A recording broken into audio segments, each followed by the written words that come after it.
Hello, this is Jennetta Billhimer with What's All the Buzz About Homeschooling. I'm here today with Andrea Baird, and I'm so excited to have Andrea on with me today. She is so fantastic. We've been friends for quite a few years now, and I just love having Andrea as my friend, and um, I know that I've learned so many things from her. She is the mother of 7 children. She has been homeschooling actually 18 years, and she's even now a grandmother to almost two grandchildren, granddaughters, or do you know? Yeah. Okay. Um, and she's just a really fun grandma too. She's the kind of grandma that's got a tree house, and she makes like furniture to go in the tree house, and kids come to her granddaughter, but she's got this figured out. The grandkids are come to grandma's farm. She has a cut flower farm. It's just beautiful, and she's an art teacher. Um, and I've gotten to take one of her art classes, and it's been so fun. And my daughter has been in her art class, and I just really love her views about how to teach art and all of these different talents that she has.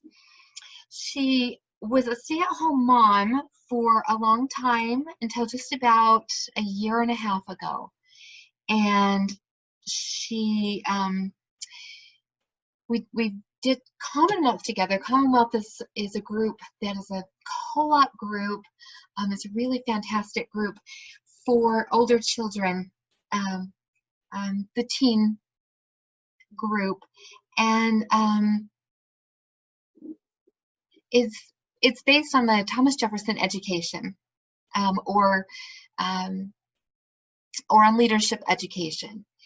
And anyway, maybe we'll get into some of that today.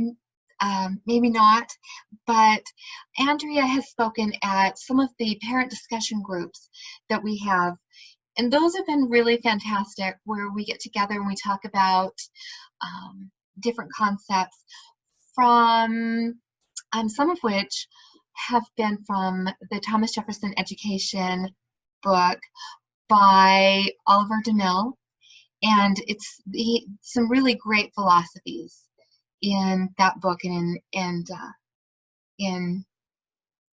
in those things. And anyway, I am just really excited to have Andrea here today. And Andrea, if you could maybe talk a little bit about, to start out with, about why you got started on this journey of homeschooling back 18 years ago. Like, who was even homeschooling back then? Yeah. Well, you were, and why did Yeah. you start this whole journey? Yeah. Well, first of all, I want to thank you, Jennetta, for letting me talk about this because it's something I feel really passionate about. And I also understand the fear and trepidation that comes with homeschooling. And so thank you for giving me the chance to talk. We started homeschooling when my third daughter was in 4th grade. I actually had sisters who had been homeschooling for some time. And honestly, I had that perception that homeschoolers were different. And I had grown up feeling kind of like one of those kids, and my kids weren't going to be like that and be odd. And so I really was adamantly against homeschool. And my sisters would say, yeah, today for school, my son rebuilt the vacuum. And I would just be like, oh, brother, you know. And it's interesting now how my views have changed and how my understanding has grown in that. But Chelsea, my daughter, was in a classroom where she was way above her grade level. And so the teacher was asking her to be a mentor to the other children. And at that point, I thought, you know, she needs to be able to keep progressing at her own pace. She's a highly intelligent girl, very engaged in her own learning. That wasn't something that I gave her. She had that. And so I had some other friends that had kind of said, would you be willing to do a little combined family? There were 4 other families, and my husband, luckily, some husbands, it's difficult to get both parents. I shouldn't just say husbands, but a lot of times one parent is more ready for it than another. But Mark was very much kind of a free-spirited guy, and he had gone through all the schooling and was an optometrist, but he had always wished that he could have had the opportunity to just learn as much as he wanted in the direction he wanted. So there was no hesitation on his part.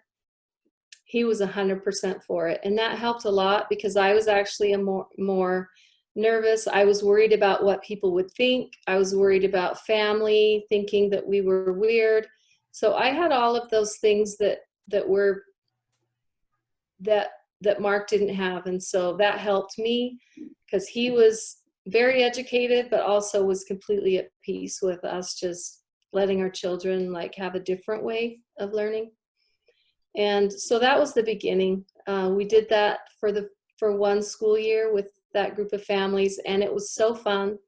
And all of the moms, we would take different subjects, and we had some really engaging, fun times, and the kids got to be together once a week. And so that was how we started our homeschooling. Yeah. Well, I remember a couple of discussions that you led, and I remember you were talking about, so we'll just jump right into this, how your children would be in separate areas of the house, and everyone would be learning about their own individual things. And that was really fascinating to me, that you didn't feel like you needed to have this particular curriculum that you needed to finish with them, you needed to do with each child. And did it evolve to that, or have you used curriculum over the years? So a few different questions there. Yeah, that's a good question. I think that every homeschool family that makes that decision, not maybe from the very beginning, but we kind of move into that, I think there's a path that we all get to move through, and it's finding out, like, how do we want to do this? There's so many options. There's so many curriculums. There's ways you can do it where you get funding, where you can buy, like the K-12 stuff, where you can use the money to buy materials, and that's a way to do it. I have to be honest, we did all of it. I can't say all of it. I did some Charlotte Mason. I did some of the TJ Ed. And over time, I started to just kind of realize that a lot of my anxiety was coming from trying to do it the right way, asking people, trying to figure out, how do you do it? And there was not a way for me to do it the way that other people were. And I started to listen to my own inner voice, and my voice was telling me there was a way that I needed to do it for our family. And so I think there's some value in that we all understand that we have so much freedom. And I think I've heard other moms say that in your videos, that we have the freedom. And I think it takes a while for us to discover that. And so I think it's great if we jump around. There's no harm in that. There's no harm in trying this or trying that. The truth is we worry about so much about, oh, my kids aren't progressing. And all the while, with us or without us, they are. But I started learning, like, other parents are really good at having a devotional every morning, having very structured, like, at this time we do this. And that was debilitating for me, because we had some situations happening in our home that our lives were really unpredictable. And so when I started gaining the confidence and also seeing that our children were progressing without all of that exact structure. Like I said, I don't think that that's a wrong thing. I just feel like it was when I started to listen to my own voice, that's when I started to settle into homeschool and have the confidence and have less anxiety. And I did a lot of reading, a lot of researching. And when something resonated with me, I didn't just do one philosophy because none of them fit my personality doesn't like to be told every little thing to do. I have a very creative brain, and Mm-hmm. I need to use that, and I needed to use that in my homeschooling. And so that's been really fun. I was anxious for years and years, worried and worried and worried about, are my kids going to be where they need to be? And I really don't think it's until they start getting older and you see outcomes where you start saying, okay, this is working, like it's going to be great. And then because I had a home full of children, some started to leave and I could see that they were going to do well. So that as I had my younger ones coming up, I was able to settle in to my own like approach to homeschool. So yeah. Did you find that you ho- homeschooled your younger children differently than your older children? Or is it just on a personal Yeah. basis? Or Yeah, I think that it evolved over the years. Um, and I think that like I said, I was evolving as a person as well and was having some really deep challenges. And so my children were learning alongside of all of what was happening in our lives. But as time went on, your home one of the because main things, oh sorry, sorry. go ahead. Because life happens while you're homeschooling, right? Right. And I've heard moms say, I feel so bad because I had a baby this year and it took out like this whole year and I couldn't do school, right? And I really, if there's any moms out there that feel that way, not that I'm an authority, but just to put you at ease, like we had many, many family events that were really difficult. And my philosophy over the time of homeschooling was that life is school. And I heard that before and I thought, oh, that's kind of silly. But I really believe that to my core, that the whole point of education is to prepare our children to be adults that function well in our world. And it's not just about things that are academic. There's a whole range of life skills that need to be learned. And all of that needs to be counted into their education and not for us to feel like they didn't do school. Like the year that my son had cancer, we did cancer that year. And I could never calculate what came from that year. And I count it fully as a homeschool year. Um, there's so many things. I mean, they did learn about cancer. They learned a lot of things about treatment and that. We learned about, well, I don't need to go into all that, but I think it's so important for us to allow our education to just flow into our life. Like it's not a separate thing. School and life aren't separate. Like school doesn't mean we sat down at 10 o'clock and did math and language.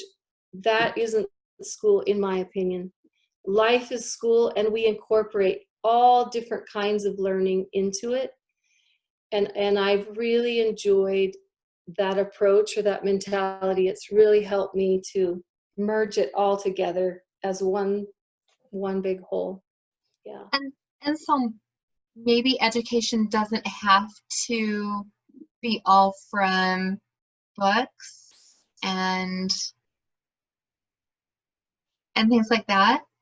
Yeah. Did Right. you use what kinds of books did you use in your homeschool? Okay.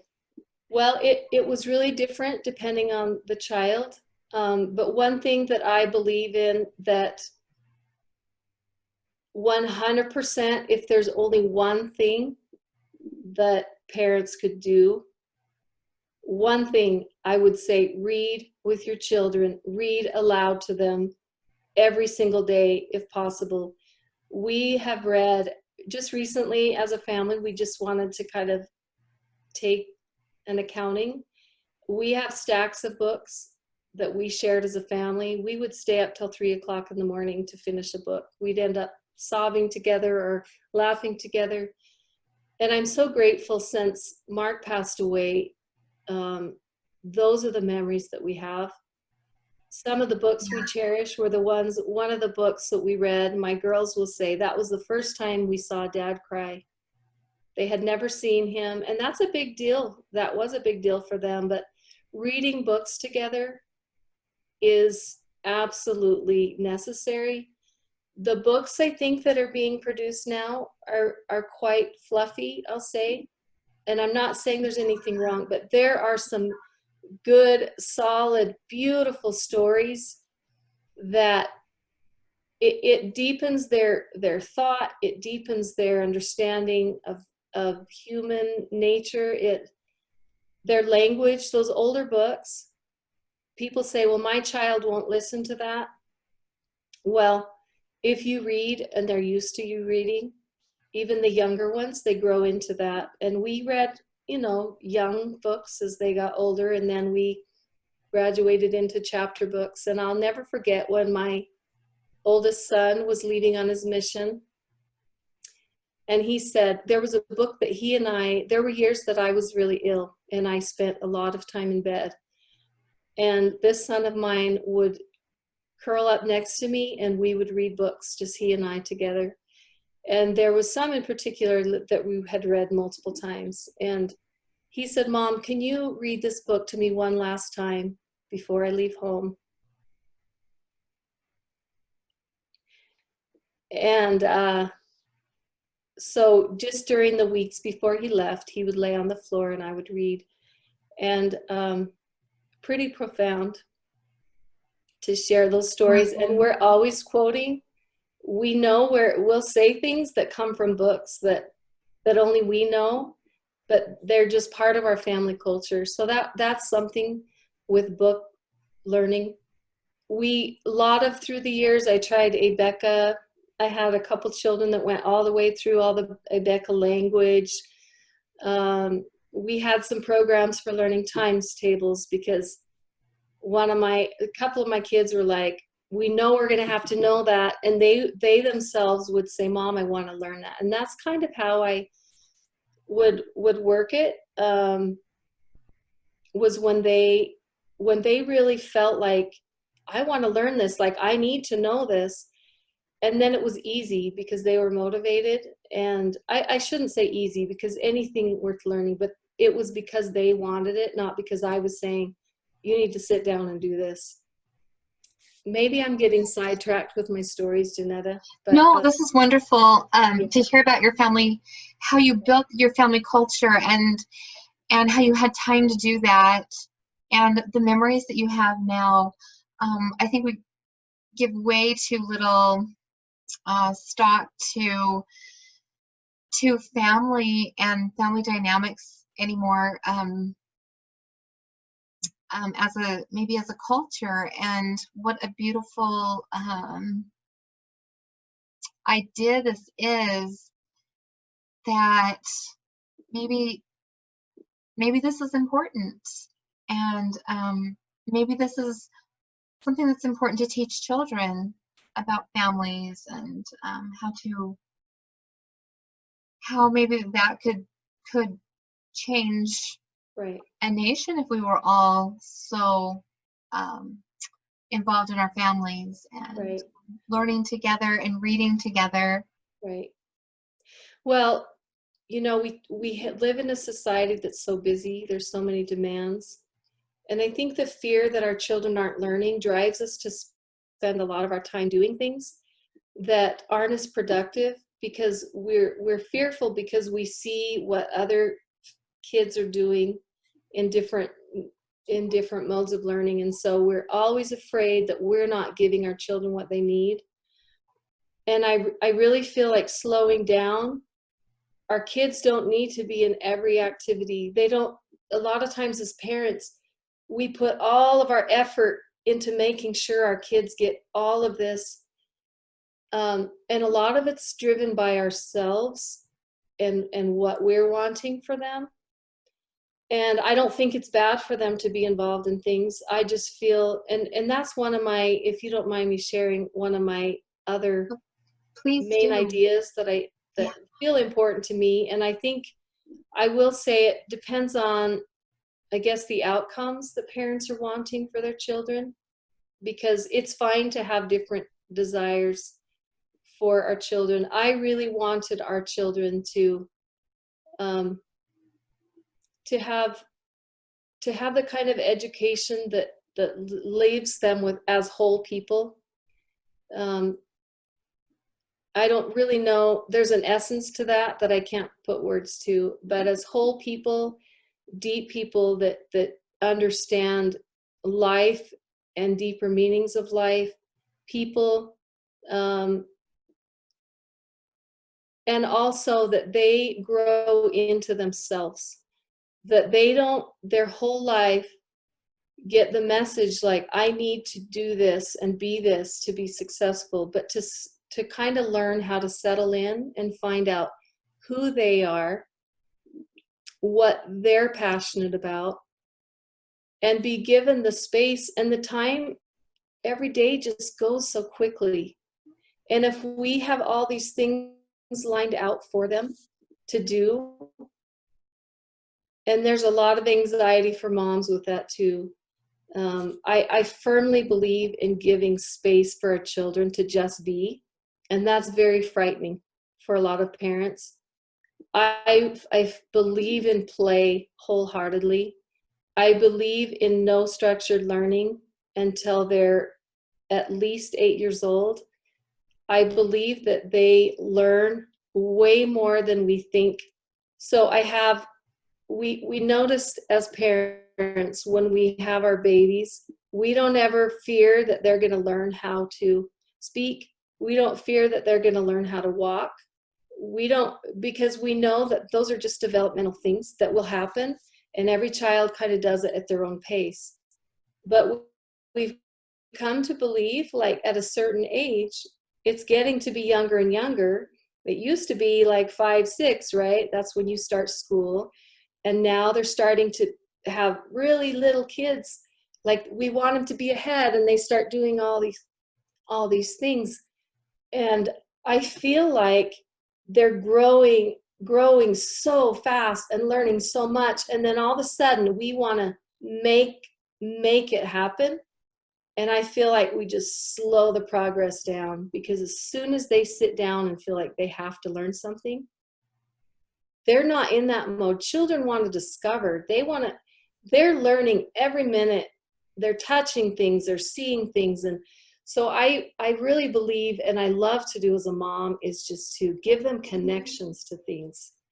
So we read a story and it talks about a certain thing, and then you go find that. You go out in nature, you gather things, or you bake the cake that's in the story, or stories are so amazing because they give you opportunities they start getting excited about something. And then you read stories about it, and then you go and you see people and you talk to people. And so I don't think that we don't try to teach them, but I feel like it's not our job to teach them. They're learning. We don't have to worry about that. Our job as parents is to facilitate, to bring things into their life for them to drink up.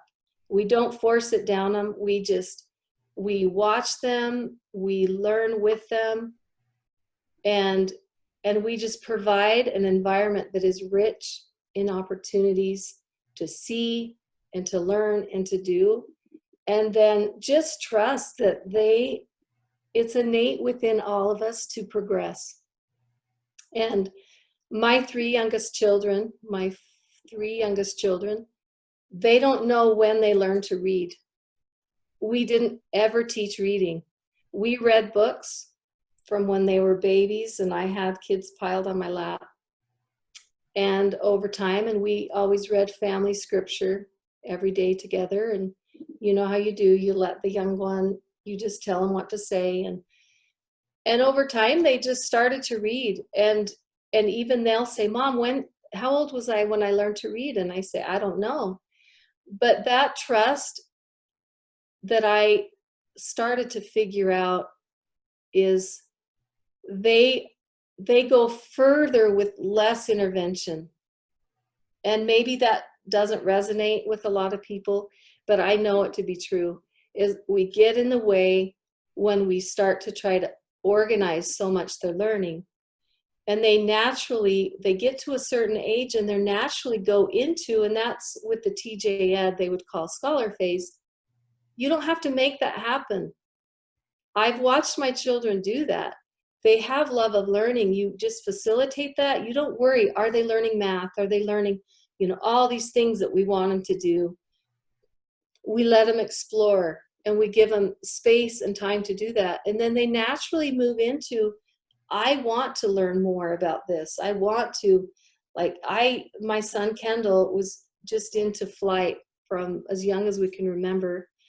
And right before he left home, he did his pilot's license. And anyway, for years and years and years, he was in the basement building planes and reading all the books. He can name all the World War I, World War II planes. Anyway, I don't need to go on about that, but he was passionate about it. Yeah, and I have other children right, and I don't within him need to point that out necessarily, except because each child has their own thing.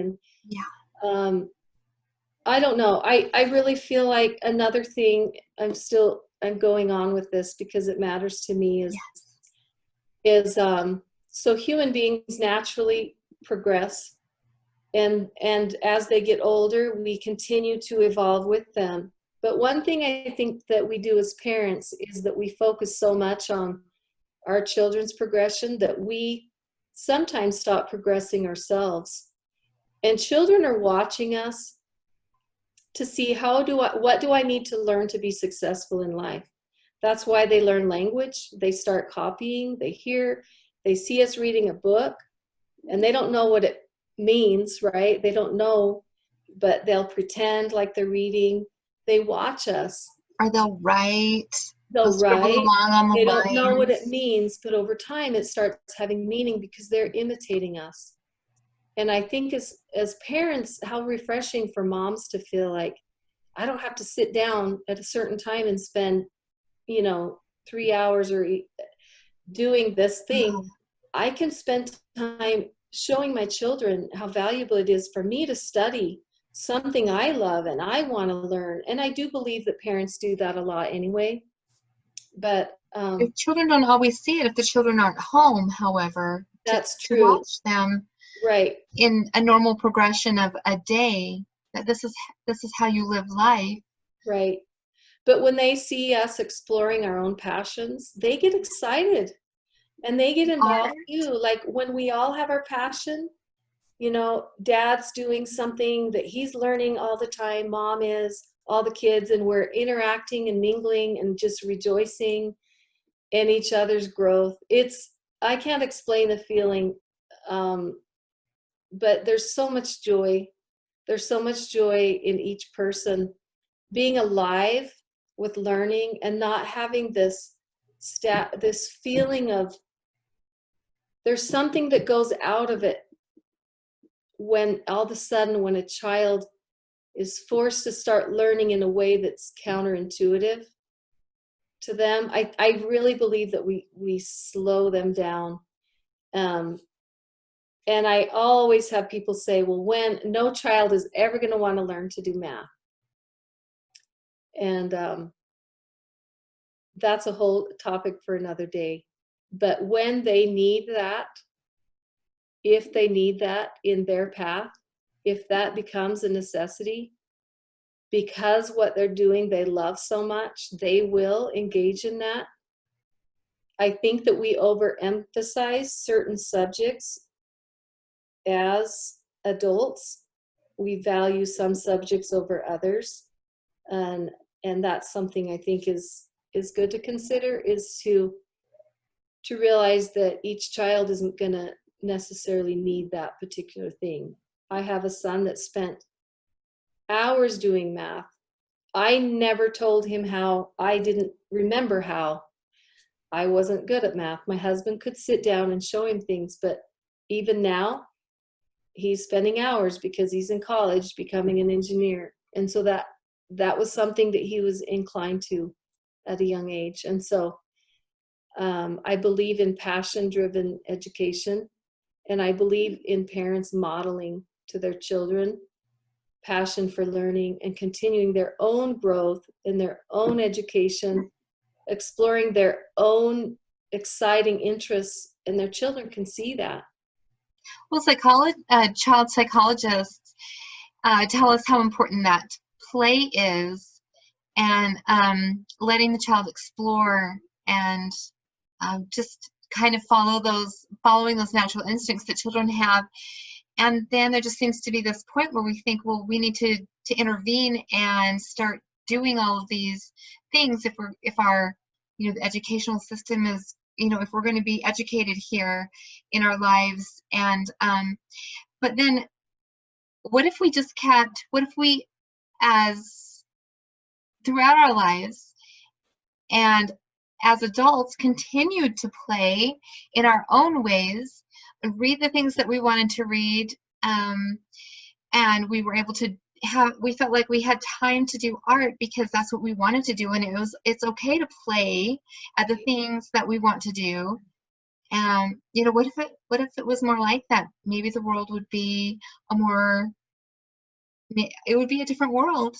Right. Sure. And I think the word play, right. I think the word play has the meaning of frivolous, spending frivolous time.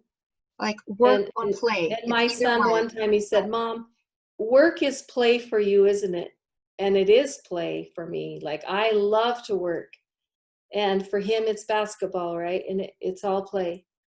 And maybe it's just what you're led to, your instinct about what you want to do with your life. And maybe there's things that could take away from that learning time. Were there things that you didn't really allow into your home because they would have taken over that natural desire to explore? Yes. It's taken a lot of courage on my part, and I've had to follow my gut on this as well, because it's really unpopular not to have any video games. And that's not a topic that I want to go head to head with anyone on. We never have owned a video game. I've never had them. And I feel like there's, I don't want to project that I'm criticizing other people. I'm just expressing what we chose for ourselves. That those are things that they will go to. And their mind, it's the kind of thing that pulls them in, that really stunts their growth. And also, even if you decide, okay, you can play it for a few things, then the normal learning things are the work, the job, the bad thing, and that's the play. Instead of learning is the play. Learning isn't work, it's fun, it's exciting. And it's not always easy, but that comes later, where we are ready to engage in doing really hard study hours and stuff like that. But I think that as parents, this last, few months with the COVID virus and a lot of parents not having the option for their children to be anywhere but home, I just want to say, let your children play. If our children, there's all this hype, and I hope I don't offend anyone, about getting all their work done and be done with the school year and all that. But I firmly believe, I know it to be true, if our children were given a full year to just play and you tested them, they would be way better. I don't believe in testing either, because it brings anxiety to children that they're supposed to be at a certain point, and every child learns at a different pace. They learn when they're given the freedom, they learn different things at different times. And so I just wish that moms would just release that energy they have about, my children have to do their school, and just let them play. But the problem is they don't know how to play, because from such a young age, their days consist of sitting at a desk being told. And so there needs to be some space allowed for them to figure that out. It takes time. And it takes a parent to say, it's okay. Like they don't know how to do this. They'll sit around saying, I'm bored, or I don't know what to do. And you don't fill that space in for them. You let them be bored. And like I say, you facilitate. It might be building a fort. That's not wasted time. All of those things are valuable in their progression. And so I could just talk forever about the power of play. I believe in it wholeheartedly. I remember I loved going to my friends' houses and watching TV, because we didn't have TV. My mom and dad were like, they said, we used to just really watch a lot of TV ourselves, and we don't want that for you. And so we didn't have TV in our house until we were teenagers, and my sister and I hooked up the TV with some tin foil and hangers and things, and my parents decided that maybe TV wouldn't be so awful. But I am so grateful for the opportunity that I had to grow up without TV, because I just I have so many memories of being outside and playing all these imaginative games myself, and making all of these games up. We did lots of plays in front of our parents, and had lots of time to just play and to, like you say, build forts and do all these different kinds of things, because we didn't have TV. And we were just allowed that time to play and explore the world around us. Yeah. And being outside. Wow. Yes. Children love nature. They love to be outside, and so just naturally drawn to it. They are. Yeah.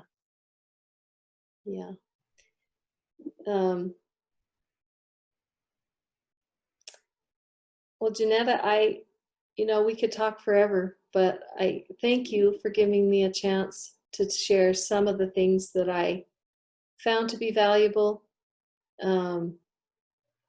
If there's one book that I would recommend for parents that are trying to kind of find their place, even if this is my thought too, even if people choose to and need, or it feels best for them to have them in homeschool or public school, either way, I think that we can create a family culture despite any mode of learning. It takes intention, and it takes trading some things for others. But there's a book by John Holt that is absolutely fascinating, and it's called How Children Learn. And this is one of the resources that has really kind of sunk in. I developed some feelings and intuition about how I wanted to do things, and when I read things that validate that, it was like, oh, okay, so I'm not just like off the beaten path. There's actually some truth to what I've come to on my own, which is, as a homeschool mom, there's always a level, of concern, because you have different children that need different things, and then one child is doing great and another one isn't really motivated, and so it's all a progress. And I wouldn't even begin to say that we have, that we had success in every aspect and we have everything together. That's not true, and that's okay.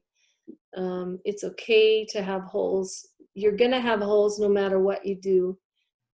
And so I feel like if we don't fear so much and do what we do know, just focus on what we do know, then, because there's not enough time to do it all. Find the things that really matter, figure out what outcomes we want as parents for our kids. If you want really scholarly kids, and that's amazing. Like I wasn't able to provide that, and I've seen some parents that, you know, their kids end up at Harvard, honestly. It's easy for us to compare, but all of our kids and our families have a different mission. And it's important as families and as individuals and as educators and facilitators, I'll call it, for our children, to hold firmly the understanding of the individual and to let them be and become who they innately are without all of the pressures and ideas that they're failing if they're not doing all the certain things a certain way. And also that we're always progressing.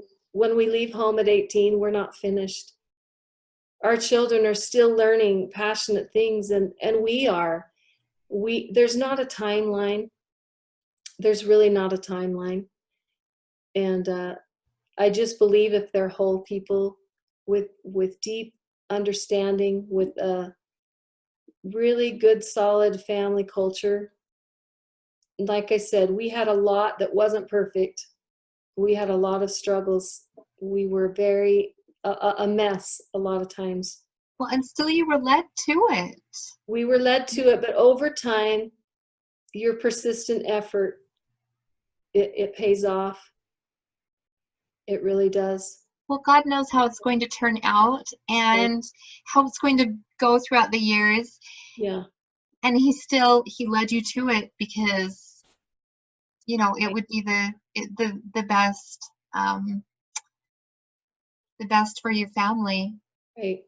And it's what a blessing that you listened and that you went forward with what you were feeling, with your intuition and your inspiration to go ahead and follow that and to do it, even though you had before been like, I don't want to, that's not something I want to do, and you were thinking that with your mind, but you were led to it and you knew that that's Yeah. what you got to do. Right.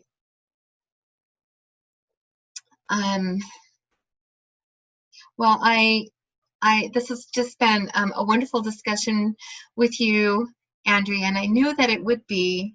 You have so much wisdom to share. Is there anything else that you would want to say to parents who are thinking about doing this and possibly about homeschooling? Thank you. Yeah. Well, my daughter's expecting her baby, and this is kind of a correlation to me. New parents are always, there's so many resources of how should I do this, and people giving advice about how to do things. And I tell my daughter, listen to yourself. You're the mother. You have intuition for your children. Keep learning. So that would be the counsel I would say.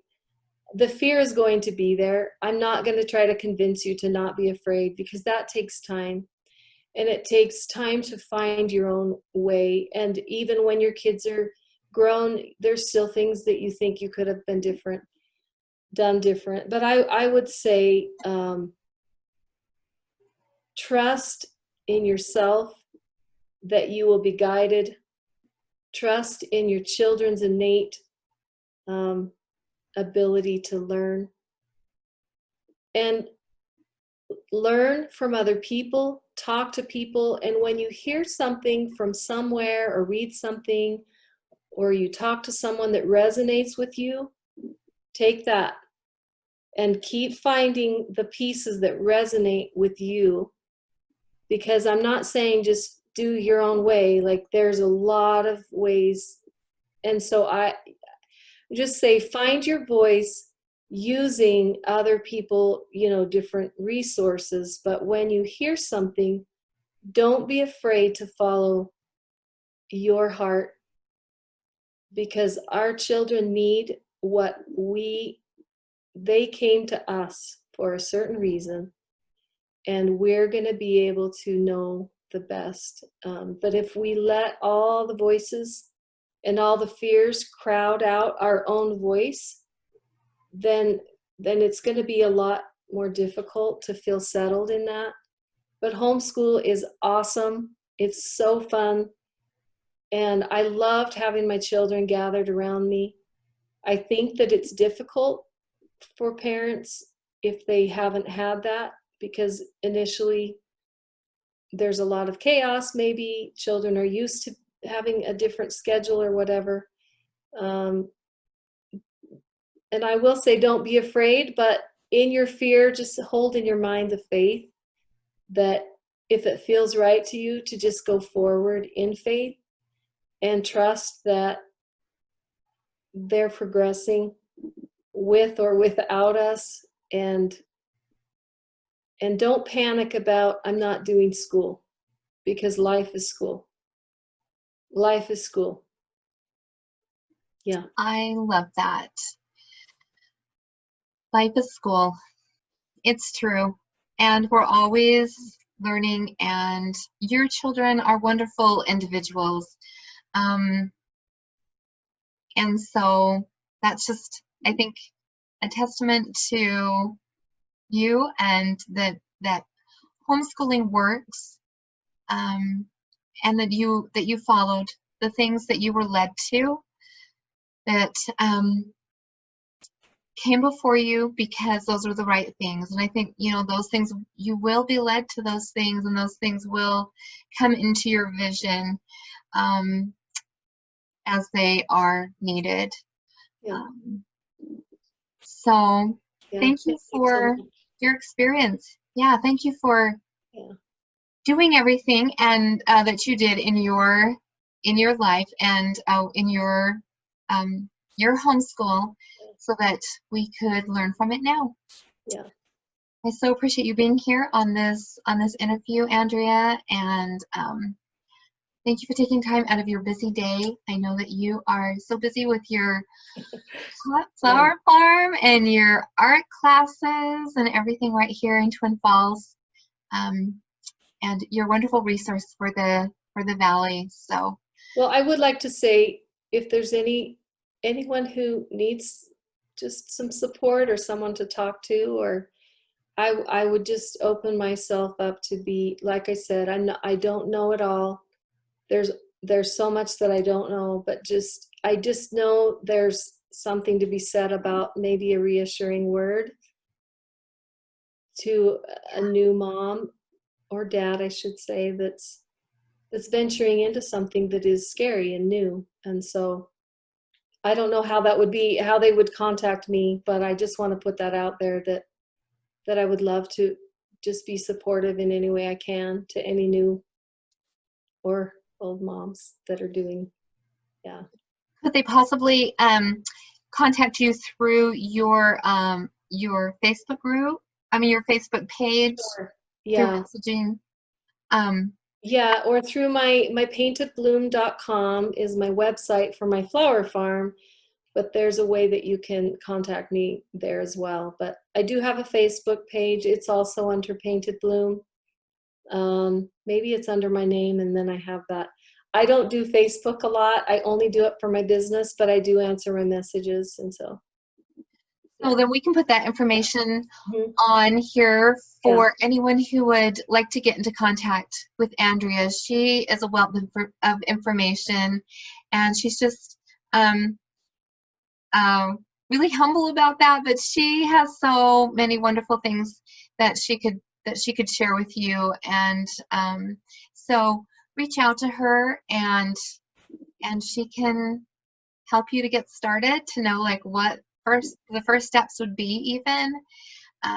And so I am just so glad to have been able to talk with you today, Andrea, and to have you here and share everything that you have learned over the years. So Thank you, Jennetta. thank you Thanks. so much. Yep. Have an awesome day. You too. Hey, see you.